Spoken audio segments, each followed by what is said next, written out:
പല്ലവി, എത്ര നേരമായി നിന്നെ വിളിക്കുന്നു? കോളേജിലേക്ക് സമയമായി, ഒന്ന് വേഗം എണീക്ക്.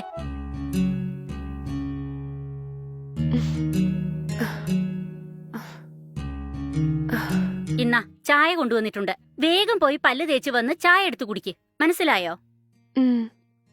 ശരി അമ്മേ.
എടാ അർജുൻ, നീ എന്താ രാവിലെ തന്നെ വന്ന് സർപ്രൈസ് തന്നിരിക്കുന്നെ? ഏയ് ഒന്നുമില്ല അമ്മായി, നാട്ടില് ഭയങ്കര ബോറിംഗ് ആയിരുന്നു. അതുകൊണ്ട് സിറ്റിയിലേക്ക് വരാന്ന് വിചാരിച്ചു, വന്നു.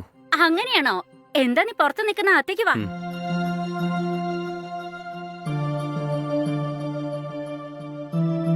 അർജുൻ, നീ പോയി ആ സോഫയിലിരിക്കെ. ഞാൻ കുടിക്കാൻ ചായ എടുത്തോണ്ട് വരാം. ശരി അമ്മായി.